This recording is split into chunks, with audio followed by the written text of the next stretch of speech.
Yang pertama, zona H1 dalam TBST, kemudian apa itu zona H1, dan yang terakhir fungsi dan kegunaan zona tersebut ketika kita trading nanti.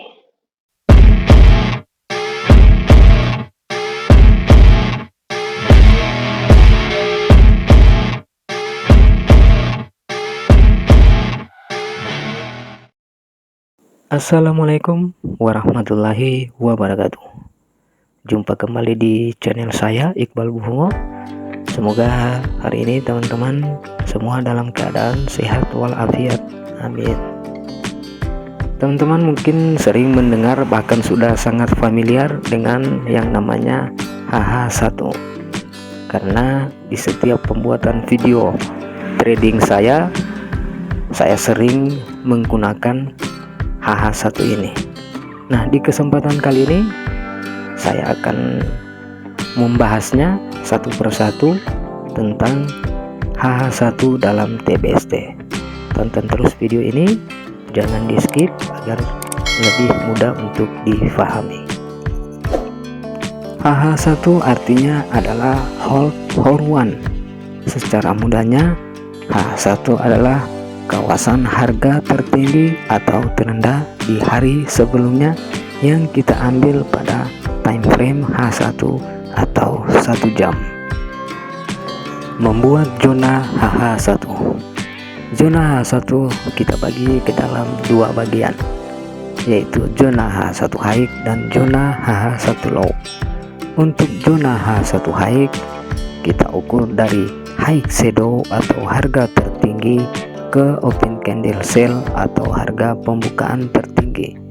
Begitu juga sebaliknya untuk zona HH1 low, kita ukur dari low shadow atau harga terendah ke open candle buy atau harga pembukaan terendah.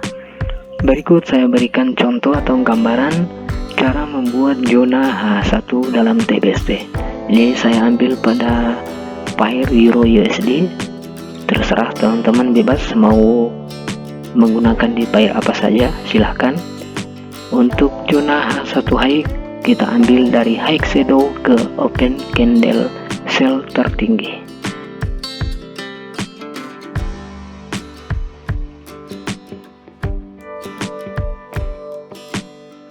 Ya, jadi akan seperti ini tampilan zona H1 high. Kemudian untuk zona H1 low, kita ambil dari low shadow ke open candle buy terendah.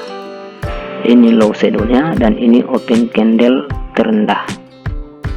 Dan untuk high, ini high shadow-nya dan ini open candle sell tertinggi. Jadi dalam chart kita nanti ketika akan membuat zona H1, maka tampilannya akan seperti ini ya teman-teman.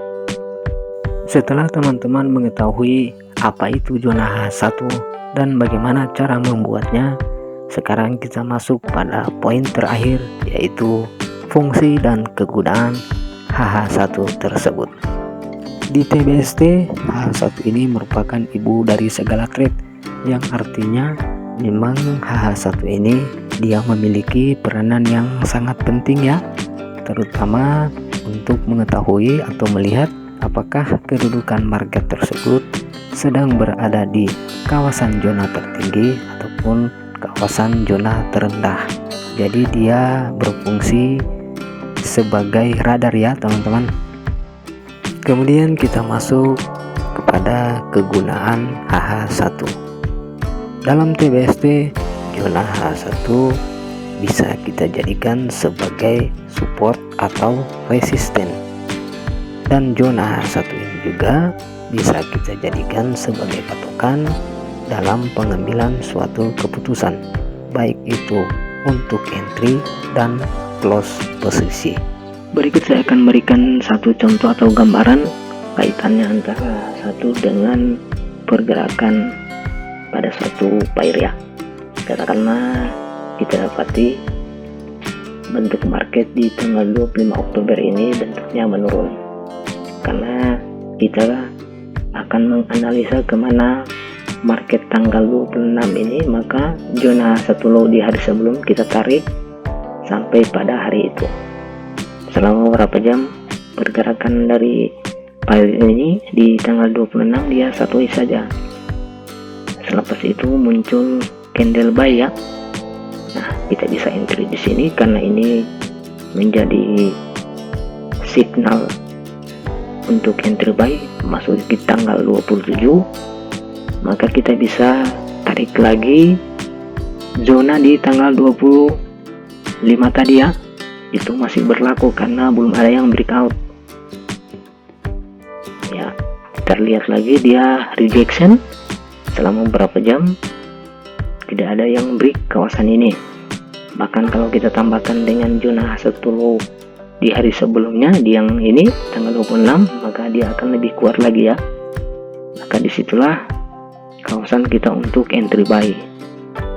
Dan close terbaiknya kita cari zona yang terdekat, yaitu zona satu high tanggal 26. Katakanlah kita entry di sini karena dia rejection di dua zona, yaitu zona satu low tanggal 25 dan zona satu low tanggal 26. Kita entry, jadi close nya kita targetkan di zona satu high tanggal 26. Ini saya coba tarik sampai pada tanggal 28 ya. Memang di sini teman-teman lihat ada candle sell yang telah breakout zona satu low tanggal 25 ini. Tapi jika teman-teman tarik lagi zona yang sebelumnya, yang ini zona tanggal 26, kita tarik sampai pada tanggal 28, maka terlihat dia hanya rejection.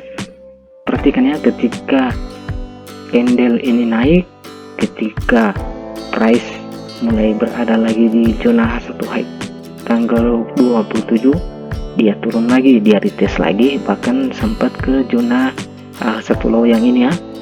Dan akhirnya ada candle buy yang break zona H1 high.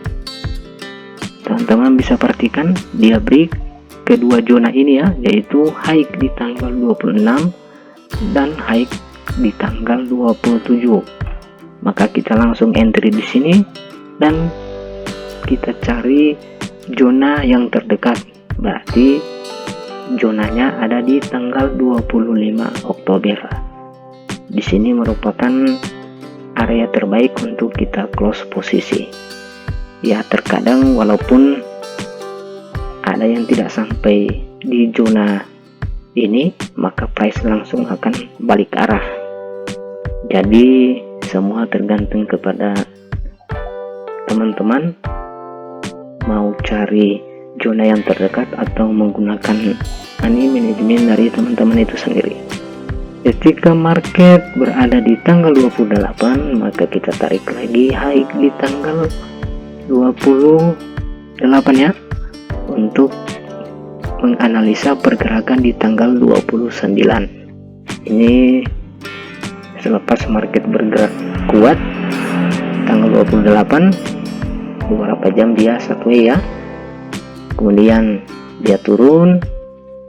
Di sini ada percobaan candle sell tapi tidak break, naik lagi, turun, naik, dan ada candle sell yang break zona ini, yaitu high tanggal 25. Dia break dengan pola yang cantik. Di sini kita bisa langsung entry sell dengan close terdekatnya ada di kawasan ini ya, di zona high tanggal 26 atau 27. Teman-teman bisa tarik sampai di sini. Ya, di sini adalah zona yang terbaik kita untuk close posisi. Kalau memang teman-teman sudah lebih paham, ketika teman-teman lihat pola candle sell yang terbentuk ini memang baik, atau memang teman-teman sudah yakin dia masih akan turun lagi, ya kita bisa close posisi di zona ini lagi ya teman-teman, ada di kawasan sini seperti itu. Itulah contoh kecil saja kaitan antara zona H1 atau H1 ini dengan kedudukan market yang saya singgung di awal video tadi. Semoga video yang ringkas ini ada manfaatnya, dan sekali lagi saya memohon maaf jika dalam penyampaian video kali ini ada yang kurang berkenan atau salah-salah kata dalam penyampaian. Saya memohon maaf karena saya hanya manusia biasa. Insya Allah kalau masih diberikan umur panjang, kita akan masuk kepada bab yang berikutnya. Saya ucapkan terima kasih kepada teman-teman yang sudah menonton video ini, dan jika dirasa ada manfaatnya, jangan lupa untuk like, comment, share, dan subscribe.